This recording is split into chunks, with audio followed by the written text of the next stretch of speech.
next speaker is Thomas Breuer. He's a computer scientist at Jülich, and he's going to present Jupyter and an overview of its support infrastructure.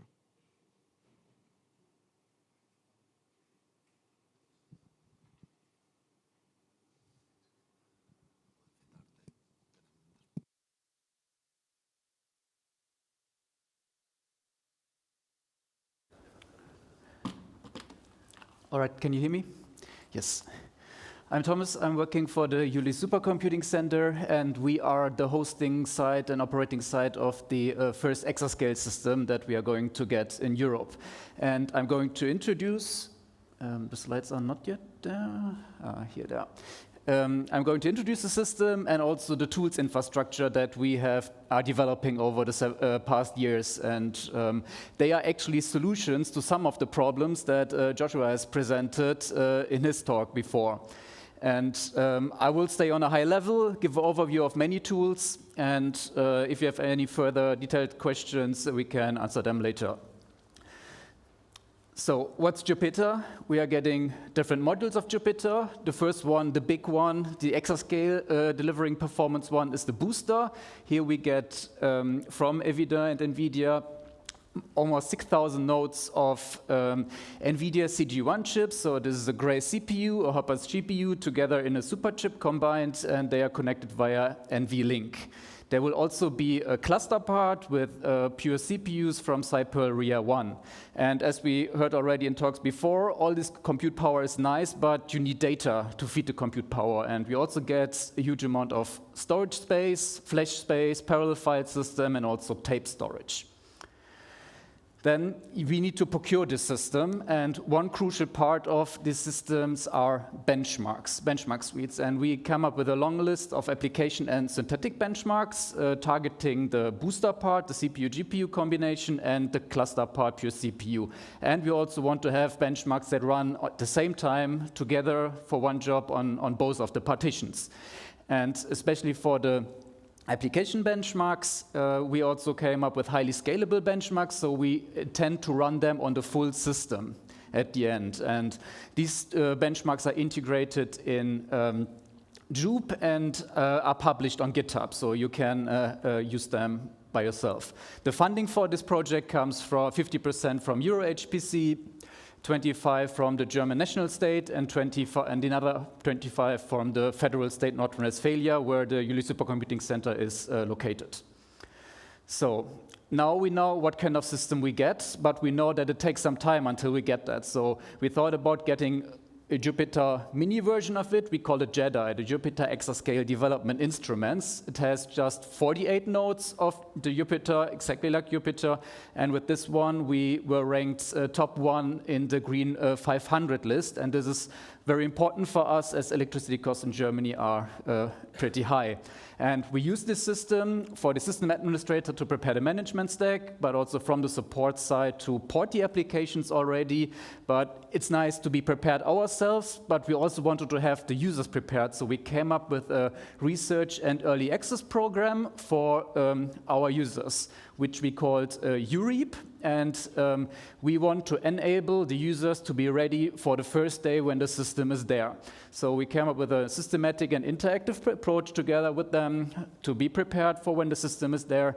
We started with the JEDI system to port to this new kind of architecture, but at the same time, we also used the Joules booster system, which is more than 900 node system of AMD and NVIDIA GPUs, and there we already had full scaling jobs of several hours that didn't fail over the runtime. And these systems were used to prepare these projects, and we had more than 120 of those projects participating. This was a great success for us, and from those, in a peer review process, we have selected Lighthouse projects, and there were 18 from the German side and 15 from the European side that will get priority access to the system as soon as it's open for the users. Then we know the users are getting prepared. we know that we have a small system that we can already test on. Now we have to build the real big thing. And our current infrastructure is not big enough yet to hold an exascale system, so we had to build also a new data center. And we came up with a modular approach.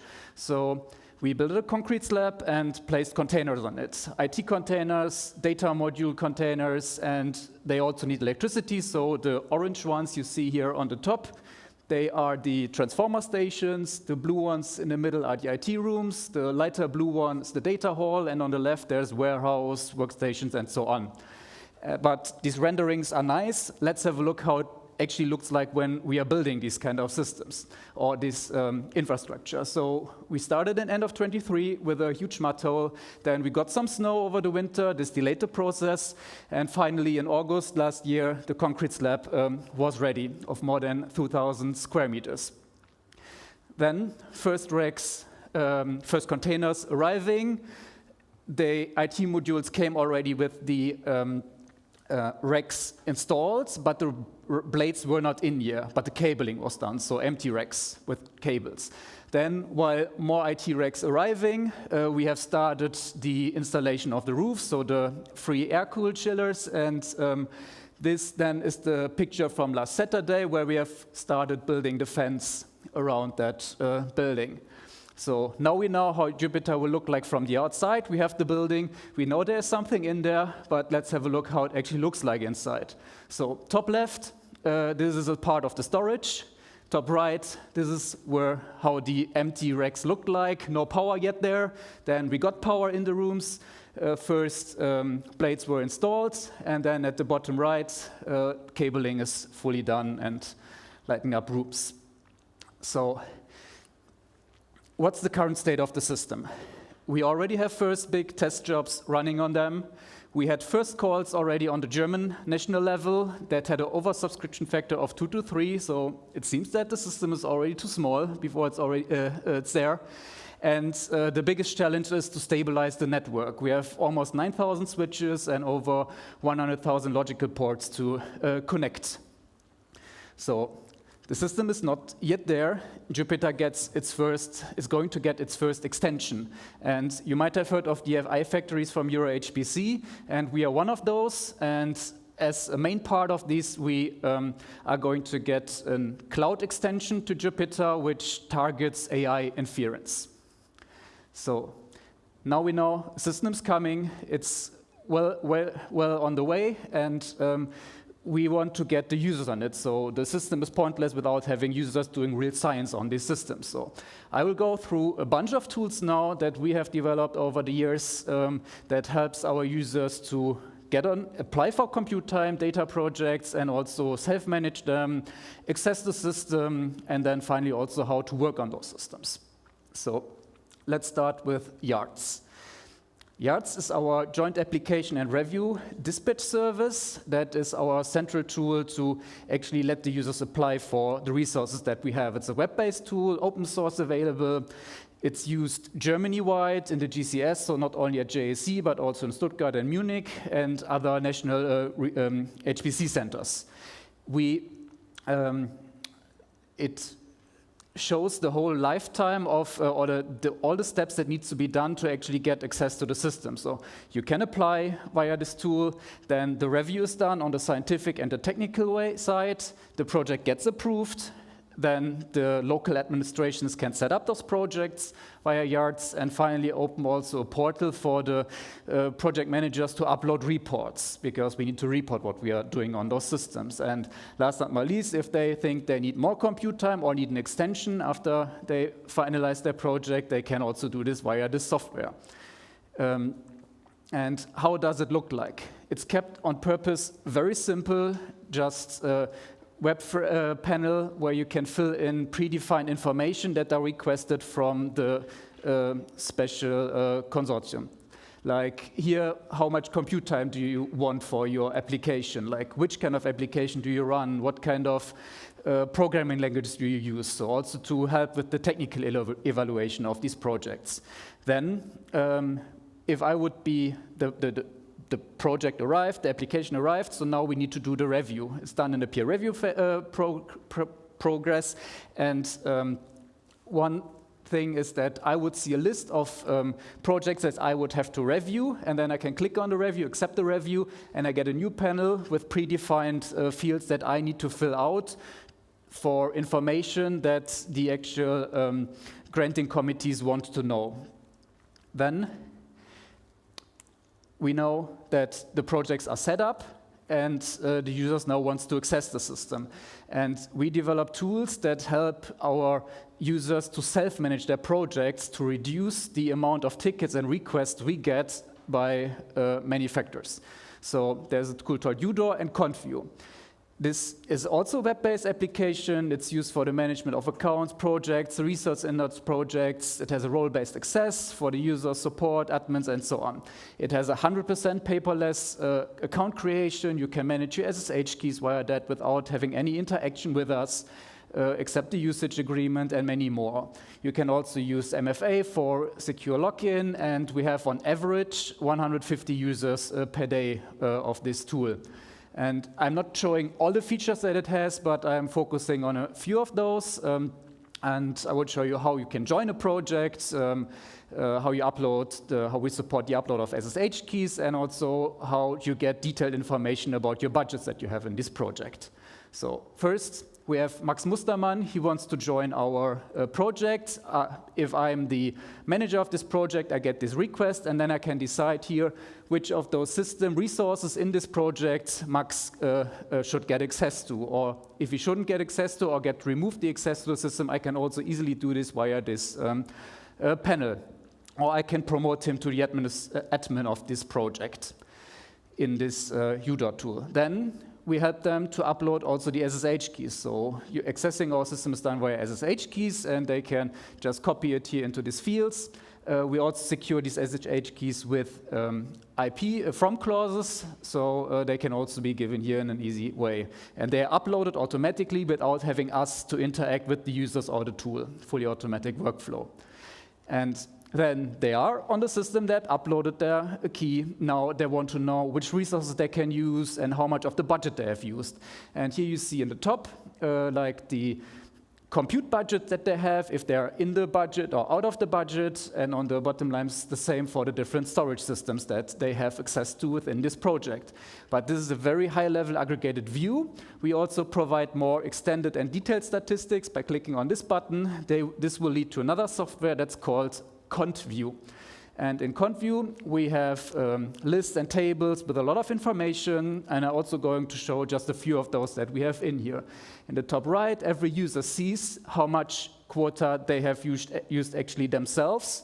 Like the blue line shows the usage of the individual user from like the start of the project to the end of the project, and the user also sees the total quota that have been used in the project at all by other users. And we have the view like how well they are doing in these frames that we have. So they get access to the computer in chunks of 3 months. And also they see how far they are away from the upper limit of the compute budget they got in the project. And then there's the same for the data. So we have limits for the disk usage, like how much terabytes, gigabytes, or even maybe petabytes they are using on our system, and also the inodes, so the number of files that are storing. Also over the runtime of the project, here for the scratch resource marked in red. There's many more, like for example, the project managers can see exactly which user has used when, how much data, or for the compute, which user has submitted which jobs and how much compute these jobs have actually used. So now they know how to manage the projects, they can access the system, and while accessing the system, we help them to do this. So first, before you can access a system, you want to know whether the system is actually available. So systems can be on maintenance. Here, for example, we have a few systems that are going to be in maintenance over this month. And there's one system, the JARDS system, that I've just shown a few slides ago. And this is marked in red. It says it's not available. And then you can click on this. You get a new pop-up, and it gives you detailed information on why it's not available. And it is not available because the nodes that were in JEDI are now put into the Jupyter system, the actual exascale system. So the preparation phase is over. Then they know they can access the system, it's available, and in a traditional way, you would do this via a blank terminal. But we offer also something that's pretty similar, I guess, to things that Open On Demand does, like supercomputing in a browser. So we developed Jupyter JSC that's for easy access to HPC systems, but not only HPC systems, but also clouds, and our quantum computers can be accessed via this framework on the browser. So you can access the login nodes, the compute nodes, run programs in different kind of languages, Python, Julia, R, and many more. But it also offers a terminal in the browser, if you want to use a terminal, or also a file browser in the internet browser, and you can use it for code executions, plotting, and many more. We also have web UIs, so you could use, for example, RStudio, VS Code, everything in the browser, accessing all the resources that we have. And just in May last month, we had more than 150 unique users. And usually these users run several of these Jupyter Labs in there. So this is very well used by our users. Then how does it look like? We have a web page. They can just sign in. Then they decide which resources they want to run on, either login node, compute node, what kind of projects they want to access with this Jupyter Lab. Then in the background, a very complicated process is getting started that is fully hidden from the users. And the user just gets this nice frame here, web-based in the browser, their Jupyter Lab. So now we have the users on the system in an easy graphical way, if they like. How is it like for them working on our systems? So we have two software packages here that I would like to highlight. One is LLview, and the other one is JuPin, our latest development. LLview actually stores many data in SQL databases. We just heard about them in the previous talk. For example, from Slurm, from GPUs, network I/O, power, system error logs, and many more. It's it's open source on GitHub available, and it gathers these information, processes them, and provides them in system and job reports. And these reports are updated every minute while the job is actually already running. So while the job is running, you can see how it performs over the runtime, and it provides this data in different views, and I'm going to show a few of them. So the first view is our live view. We have on the right side a color-coded list of all the jobs that are running. In the top panel, the mapping of those jobs to the actual system, so the users can see exactly on which node their jobs are running. And at the bottom, a schematic representation of the queue and the forecast. Here you can see the system is pretty full. Then another view is this job reporting view. So we have many metrics in here, and this tool can be accessed in a role-based way. So users only see their own jobs, project manager sees all jobs in their projects, and we as the support see all jobs. So we can also proactively provide support here. And I'm not going to go through all of the details that you are seeing here. I would just highlight a few of them. So in the columns, you have many metrics, but we can select also one of those jobs, the yellow bar at the top, and then you get aggregated graphs for this specific job here at the bottom, for example, for CPU, for memory, GPU, power, and many more. But this is aggregated on a high level. We have also way more detailed information, and those you can access at the right sides. We generate job reports in an interactive HTML way or as a PDF. And those one I want to highlight here, but these are just examples, and we have many more data in these reports, but due to lack of time, I cannot show all of them, so you can read through the list here. Then at the top of these reports, you get again some aggregated values and an overview. In this middle plot, you can see the GPU, CPU load during the runtime of the job and how they nicely interplay. Here at the bottom, color-coded the list of nodes that are used within this job and how they are connected to which interconnect they are actually related. Then also we have access to system error logs, which the user usually wouldn't see. So we provide them extra information so that if there are errors on the system, the users wouldn't see, and they would have to contact us before like doing intensive debugging sessions, they can actually look in this report and see that there was something, a node failing, so that they wouldn't have seen otherwise. Then in terms of Slurm, if we have an allocation and many S-runs within these allocations, we have many job steps. And here we also see how the individual job steps behave. And you can also hover over it to get more details on that. And at the top right, we have many of these colored plots within these reports. They're interactively zoomable. For example, here, that shows the GPU temperature, and we have zoomed in, and then we have detected one GPU, which actually has a much higher temperature than the others. So we can inform the admins there's something wrong, maybe you should look at those. So this was LLview. Just on a very high level, we could have a talk of probably an hour or more just focusing on about the capabilities of LLview. But I would also like to highlight another tool that we have just recently developed that's named JuPin. And it's for pinning visualization and verification. And here I'm showing the visualization part. So pinning is sometimes an underestimated topic. And because it has a big impact on the performance of a job, and it's difficult because it's not portable between the systems, and you want to know how to place your tasks and threads on the system. And here we have a panel where the users can select the system from us, the settings of Slurm they want to use, or play with the settings and see how they are matched to the system, or how they are mapped to the system. But this tool doesn't do the pinning itself. It just provides a command line the users can use in their job scripts, and then they get what they have seen already before they started the job on the system.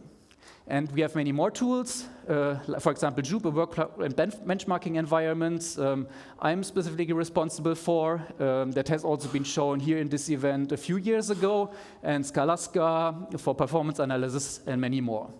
So, and with that, I would like to conclude my talk. We have seen that Jupyter, the system, is almost there. We know that the admins, the support, and the users are prepared, and the tools are there waiting to be used. So we are ready to take off to Jupyter.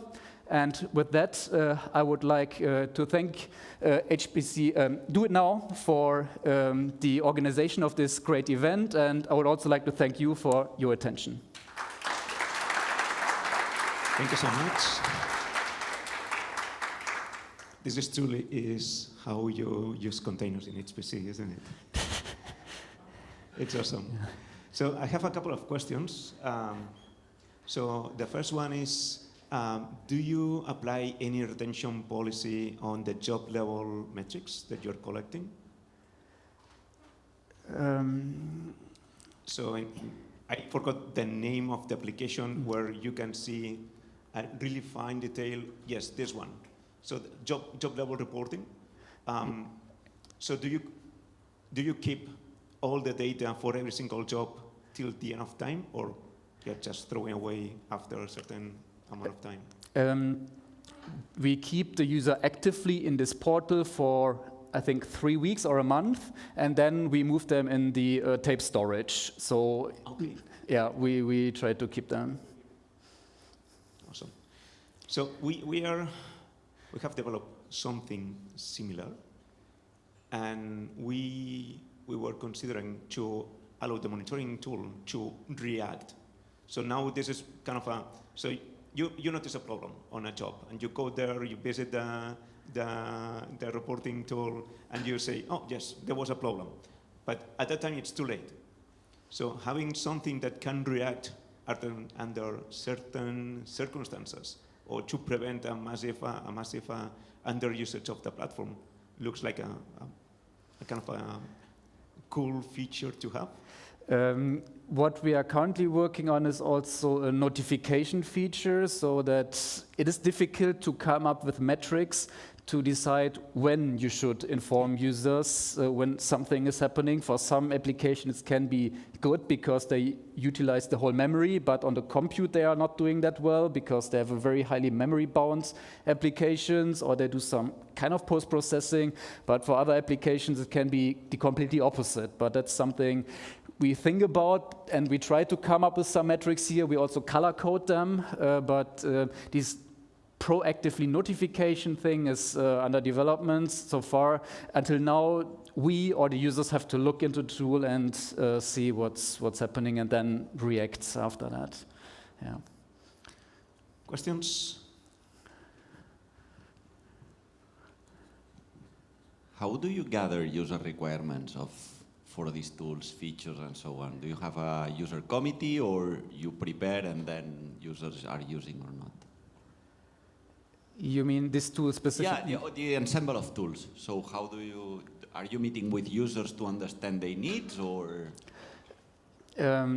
We do a lot on that sense. Let me point out a few of the things. So in the Institute, we have so-called algorithm and data laboratories that are more cross-sectional laboratories. We have also simulation laboratories, which do partially their own science in a specific field, but also our outreach to the communities. So they very well know, like for example, in the climate science world, the ICON model, and so they can help them with, they prepare the software for them, or they can understand what are their needs. So this is one side, but on the other thing, we try to learn from the requests that we actually get from our users and constantly think about how we could target those needs in our tools and then develop specific tools for them, or extend tools that we have.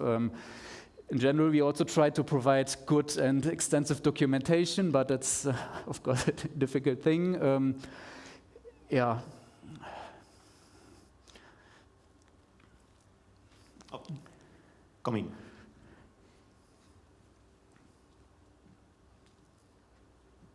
Hi, thank you for your presentation. I'm curious because I noticed that a lot of the software stack that you use at Jülich is developed in-house, or mostly developed in-house, and we have the same setup at Livermore.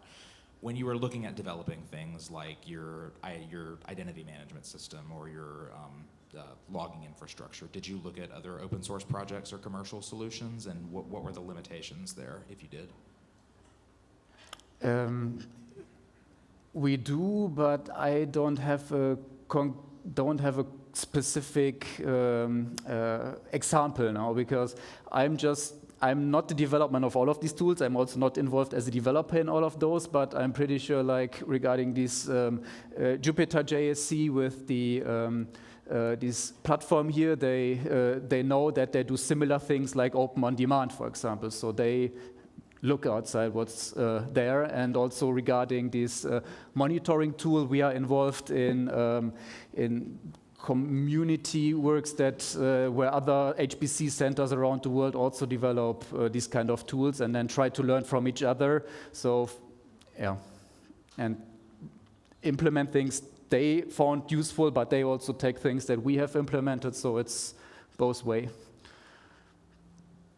Do you mind going to the slide where it almost all started when you are starting to engage with a customer, and then you walk them through like a process for deciding, to give them access or not. You had a slide, then there was a template that the user would fill out. Oh, yeah. I think it's this one. So the question that I have is, when trying to qualify a user to figure out if they can run in your infrastructure, do you do any modeling of their workload on your new architecture to figure out the amount of quota that you would give to them? Or do you use just historical data based on the past, what they've done, to figure out how much GPU hours, for example, you need to give to them? Do you do any modeling associated with their application and architecture to figure out the right amount of resources you're going to give? Because all the users are going to be competing for the same limited amount of resources. So you want to do as accurately as possible allocation of hours for them. And then you will monitor that they do an actual good usage of that.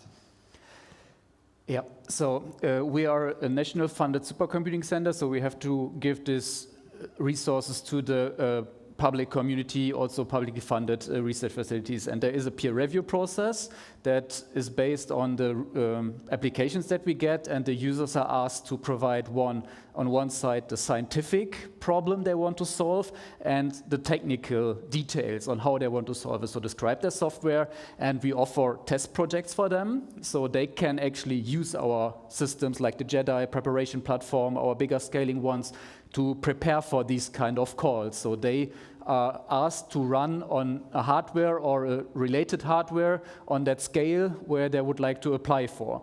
Or they do some modeling of if they have a 100 node job, but they want to run on 400 nodes, they describe how they want to do it. And then it's evaluated from renowned scientific reviewers, but also on the technical side, whether this makes actually sense what they are describing. And then there is a reviewing panel committee that decides about the resources they are getting.